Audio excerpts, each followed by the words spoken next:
Hello guys, আসসালামু আলাইকুম। কি অবস্থা সবার? সবাই কেমন আছেন? এই তো আলহামদুলিল্লাহ আমরা ভালো আছি। নতুন আরেকটা রেসিপি নিয়ে চলে আসছি। মুচমুচে পেঁয়াজু রেসিপি, রমজানের মতো একদম স্পেশাল। আমার পেঁয়াজুটা এত মুচমুচে হয়, সবাই খেয়ে অনেক সুনাম করে। তো আমার নিজের সুনাম আমি নিজে করতেছি না, আপনারা একবার আমার রেসিপিটা ট্রাই করে দেখবেন, অনেক ভালো লাগবে। পেঁয়াজু বানানোর জন্য এখানে আমি 2 কাপ ডাল ভিজিয়ে দিয়েছিলাম পানির মধ্যে। এগুলা হচ্ছে আমি বিকেলের দিকে ব্লেন্ড করে রাখছিলাম।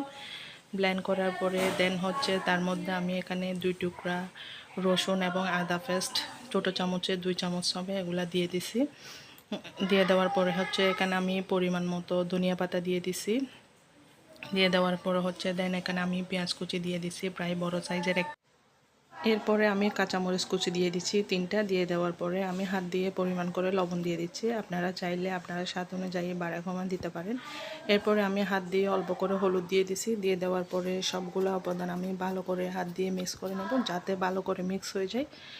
সো আমি একটা কথা বলতে ভুলে গেছি, আমি ডালটা ব্লেন্ড করার সময় সেখানে আমি 2টা রসুন দিয়ে দিছি, অল্প অর্ধেক আদা দিয়ে দিছি, যাতে করে ফ্লেভারটা ভালো আসে আর মুচমুচে হবে। এটা হচ্ছে একদম সিক্রেট টিপস, যার কারণে একদম মুচমুচে হয়, সেটা আমি আপনাদেরকে বলে দিচ্ছি। এরপরে হচ্ছে আমি কড়াইতে এখানে পরিমাণ মতো তেল দিয়ে দিচ্ছি। তেল দিয়ে দেওয়ার পরে আমি ছোট সাইজ করে একটার পর একটা দিয়ে দিব, বেশি বড় সাইজ করব না, কারণ হচ্ছে ছোট সাইজ করলে একটু ভালো মুচমুচে হয় পিসের মতো, সে কারণে আমি ছোট সাইজ করে দিয়ে দিচ্ছি।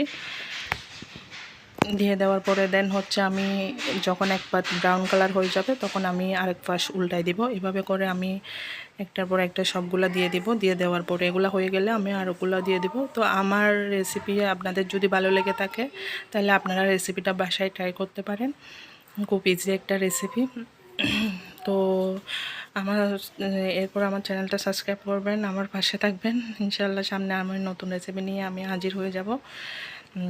এই পর্যন্ত আমাকে সাপোর্ট করবেন। সবাই ভালো থাকবেন, সুস্থ থাকবেন। আবার দেখা হবে। আসসালামু আলাইকুম।